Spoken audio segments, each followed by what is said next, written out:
कुंजपुरा 1011 में मोहम्मद गजनवी ने पहला हमला किया था। तो इसका मतलब ये है कुंजपुरा उस टाइम में समृद्ध रियासत थी। ये इतिहास बताता है, मैं अपनी तरफ से नहीं कह रहा हूँ। उन्होंने पहले बुलंदशहर पर हमला किया, उसके बाद मथुरा पर, और मथुरा के बाद कुंजपुरा पर हमला किया। और इस ज़माने में यह रियासत इतिहास बताता है हिंदुओं के हाथ में थी। और इसके बाद 1710 या 11 के आसपास यह मुसलमानों के हाथ में गई। और इसके बाद फिर से एक हमला हुआ, इससे पहले थोड़ा,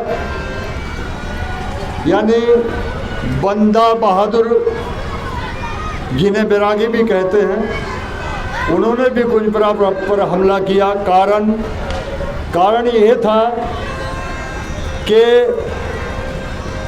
सरहिंद का सूबेदार वजीर खान, जिसने गुरु गोविंद सिंह के 2 नवनिहालों को, यानी फतेह सिंह और जोरावर सिंह, सरहिंद की दीवार में चिनवाने का आदेश दिया था, वह वजीर खां कुंजपुरा का ही कदीमी बाशिंदा था। तो उससे बदला लेने के लिए 1708 के अंदर बंदा बहादुर ने यहाँ हमला किया। 2 दिन के संघर्ष के बाद उन्होंने उस समय के नवाब को परास्त किया और काफ़ी धन दौलत और सैनिक साजो सामान अपने साथ लेकर के फिर यहाँ से बंदा सिंह बहादुर ने सरहिंद की तरफ कूच किया। और सरहिंद के पास जो गांव है चप्पड़चिड़ी, वहाँ पर 2 साल के अरसा के बाद वजीर खां और बंदा सिंह बहादुर के बीच में युद्ध होता है। और उसमें बंदा सिंह बहादुर की विजय होती है और वह गुरु गोविंद सिंह के जो बच्चे थे, जो नवनिहाल थे, उनको शहीद करने का बदला वजीर खां से लेता है। वजीर खां मारा जाता है, उसका बेटा मारा जाता है, उसका दामाद मारा जाता है। और उसने मरते मरते कहा वजीर खां ने, मेरा यानी मुझे सपुर्दे खाक अगर किया जाए वो कुंजपुरा में ही किया जाए, क्योंकि मेरा जद्दी मकान वही है। तो कुंजपुरा में ही उन तीनों को दफनाया गया। आज भी एक मकबरा है महमूदपुर रोड पर, उसमें 3 कब्रें आज भी मौजूद हैं। तो इतिहास बताता है कि शायद ये उन्हीं की है, क्योंकि वहाँ नाम इस समय तो दर्ज नहीं है। तो कहने का अभिप्राय ये है, एक हमला उस समय भी हुआ था और फिर एक हमला हुआ है 1760-61 में, वो सदाशिव राव भाव मराठा ने किया था। उसका भी एक बड़ा कारण था, क्योंकि अहमद शाह अब्दाली जो कि अफ़गान से आया हुआ लुटेरा था, वो हमारे नवाब से मिल चुका था और हमारे नवाब के साथ मिल कर के वह पूरा यूपी का हो गया, राजस्थान का, जहाँ से भी लूट का सामान उसे मिलता था वह कुंजपुरा में जमा करा देता था। और अपने सैनिक हजारों की तादाद में उसने यहाँ छोड़ रखे थे।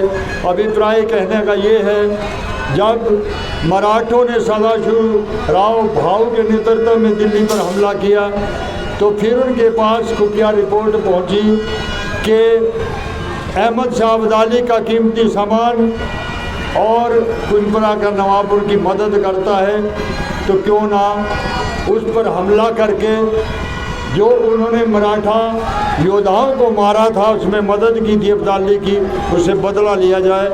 तो तब उन्होंने 1760 में यानी 59-60 का जिक्र आता है, उसमें हमला किया। और ये बताते हैं, मेरा अभिप्राय कहने का ये है कि उस ज़माने में भी दशहरा कुंजपुरा में मनाया जाता था, तो मराठों ने पहला दशहरा वो कुंजपुरा में ही मनाया था, क्योंकि इस नवाब के ऊपर फतेह करने के बाद तो दशहरे का पर्व मराठा सेनापति सदाशिव भाव ने कुंजपुरा की सरजमीन पर मनाया था। और ये परंपरा सज्जनों कोई आज की नहीं, कई सदियों पुरानी है, जिसका आप हिस्सा बन रहे हैं, जिसमें आप शिरकत कर रहे हैं। ये ऐतिहासिक कस्बा ऐसे नहीं कहा जाता, इसके पीछे काफ़ी बड़ा इतिहास है और काफ़ी बड़े बड़े बलिदान यहाँ हुए हैं। और उन्हीं बलिदानों का ये अंजाम है कि आज भी इस धरती के अंदर से बलिदान की बू आती है, बहादुरी की बू आती है और अपनी संस्कृति को संजोए रखने की बू आती है। बंदा सिंह बहादुर ने छोटा इंतकाम नहीं लिया था, ये बताया था, यहाँ अपनी समझ का सूबेदार बैठाया और फिर वजीर खां को परास्त किया। तो इसका मतलब ये है सिख साम्राज्य को मजबूती देने का उसने काम किया। और यह पुनः सत्ता फिर से जो हिंदुत्व का प्रतिनिधित्व करने की क्षमता रखते थे उनके हाथ में आई। और फिर कालांतर में फिर से औरंगजेब का लड़का जब दिल्ली में बहादुर शाह बैठा, उसने फिर से कुंजपुरा के ऊपर हमला करा करके फिर से यह रियासत जो निजावत खां का लड़का था उसके हाथों में डाल दी। और फिर से मुसलमानों का साम्राज्य यानी नवाबों का साम्राज्य पुनः शुरू हुआ। कहने का अभिप्राय, जब 1947 में देश बटा तो उसी खानदान का साम्राज्य यानी आखिरी नवाब जो हमारे थे मोहम्मद इब्राहिम अली खां, जिन्होंने सैनिक स्कूल का जो भवन है वह भी उन्होंने बनवाया था, जो आज सैनिक स्कूल के काम आ रहा है। और यह नवाब थोड़ा सा मानवता को समर्पित भी था, बुजुर्ग हमारे बताते हैं। वो इसलिए जो हमारा सिविल हॉस्पिटल करनाल में बना था तो प्रथम वार्ड भी हमारे इसी नवाब ने बनाया था। और जो रेलवे स्टेशन था उसमें भी प्रथम जो भवन बना था उसमें भी योगदान हमारे नवाब का रहा है। और इब्राहिम मंडी के बारे में तो आप करनाल की बाखूबी जानते हैं, वो इब्राहिम मंडी में भी बहुत बड़ा योगदान इनके बनाने का था। ये वहीं पर रहा करते थे, इनके रिश्तेदार वहाँ रहा करते थे। तो कहने का मतलब ये है, आखिरी नवाब ये मानवता को समर्पित थे। इन्होंने हिंदुओं के साथ न्याय किया, जबकि पहले नवाबों ने काफ़ी अन्याय किया। इन्होंने समता और समरसता का परिचय दे दिया। ये जाना नहीं चाहते थे लेकिन हालात कुछ ऐसे बने, इन्होंने 1947 के अंदर कुंजपुरा छोड़ना पड़ा, मिलिट्री की परेड हुई। और अभी तो आप लोग ऐसा समझते होंगे कि भी ये छोटी बात है, हमारा जो किला था उसके सामने जर्मनी तोपें रखी होती थी, सुरक्षा के दृष्टिकोण से बड़ी तैनाती थी। और चारों तरफ सिर्फ 4 ही दरवाजे हुआ करते थे, यानी वो चारों दरवाज़ों के ऊपर भी बहुत बड़ा पहरा हुआ करता था। और चारों तरफ इसके खाई हुआ करती थी सुरक्षा के दृष्टिकोण से, उसमें पानी तक भर दिया जाता था। तो मैं अगर यूँ कहूँ कि भी जब यहाँ बंदा बहादुर ने हमला किया था तो उस टाइम में भी काफ़ी सैनिक साजो सामान और धन संपदा मिली थी, तो वह अध्याय भी हम नहीं भूल सकते। और भाव ने जब हमला किया था वह अध्याय भी हम नहीं भूल सकते, क्योंकि हकीकत में यहाँ हिंदुत्व का साम्राज्य उन्हीं के समय में हुआ था। और उन्होंने भी ये जो दशहरा आज बन रहा है इसमें भी सदाशिव भाव ने कभी भूमिका निभाई थी। तो सज्जनों, मित्रों, बंधुओं, आप जिस ऐतिहासिक मेले में शिरकत कर रहे हैं ये आज की परंपरा नहीं है, ये आज की संस्कृति नहीं है, ये हमारे बुजुर्गों ने संजो कर के चलाई हुई जो परंपरा है, जो संस्कृति है, उसका निर्वहन आपके माध्यम से भी हो रहा है। आप भी साधुवाद के पात्र हैं। और ये लड़का IAS है, ये कलवेडी का, ये जो कुंजपुरा जो प्रचलन में चीज़ें आती हैं लोगों के समक्ष जिस प्रकार का इतिहास रखा जाता है, तो कुंजपुरा का इतिहास हकीकत में बहुत ज़्यादा पीछे का इतिहास है। हाँ, ये अलग बात है कि निजाबत खां जो कि पाकिस्तान से चला था, गुरगुश्त सिंध पाकिस्तान से चला हुआ व्यक्ति, वह पहले लाहौर के नवाब के पास पहुंचता है और उसके बाद कालांतर में वह शाहाबाद के नवाब के पास पहुंचता है और उसके बाद वह त्रावड़ी आता है और त्रावड़ी के बाद फिर वह कुंजपुरा की तरफ रुख करता है। उसका एक बड़ा कारण भी था क्योंकि कुंजपुरा एक टापू हुआ करता था और उसके दोनों तरफ यमुना दरिया बहा करता था और यहाँ बहुतायत में कूंज पक्षी आया करते थे, जिसके नाम के ऊपर ये छोटा सा गांव का नाम पड़ा था कुंजपुरा। और उसी कुंजपुरा में निजाबत खां ने डेरा डाला और आस्ता आस्ता करके इसको रियासत के रूप में परिवर्तित किया और यह रियासत आस्ता आस्ता आस्ता आस्ता प्रसिद्धि को प्राप्त हुई। लेकिन डॉक्टर बोध प्रकाश जो हमारे ऐतिहासिक विशेषज्ञ हैं, उनके अनुसार अगर मैं कहूँ 1011 के अंदर ये बड़ी समृद्ध रियासत थी। इसका नाम भी कुंजपुरा हुआ करता था उस ज़माने में भी। तो यहाँ सबसे पहले 1011 में बहुत बड़ा हमला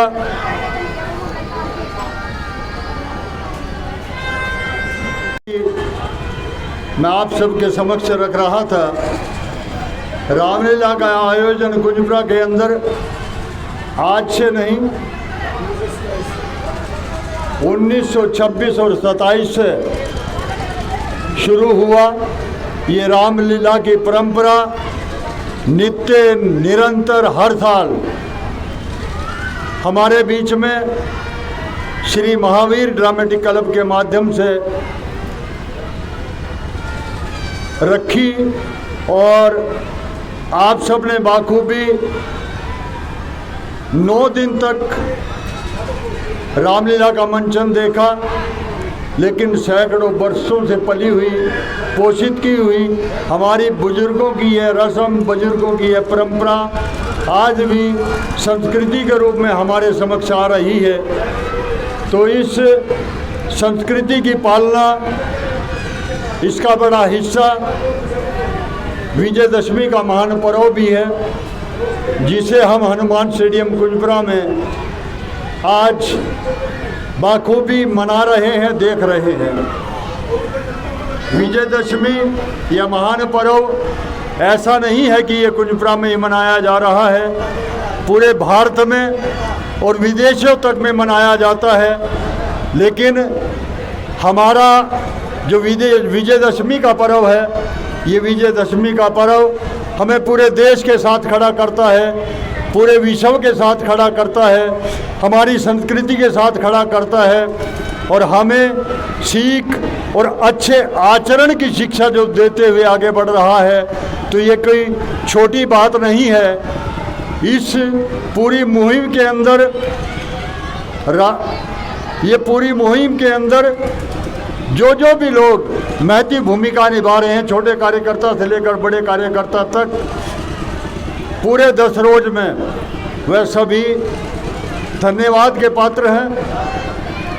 और जो हमारे बुजुर्ग हमें आशीर्वाद समय समय पर देते हैं और जो गांव देहात की जनता हर वर्ष रामलीला के दौरान अपनी उपस्थिति दर्ज कराती है और विजयदशमी के इस महान पर्व पर भी अपनी उपस्थिति दर्ज कराती है, तो ये हमारे लिए बड़ा हर्ष का विषय है, हमारे लिए बड़ा गर्व का विषय है, हमारे लिए बड़ा सम्मान का विषय है।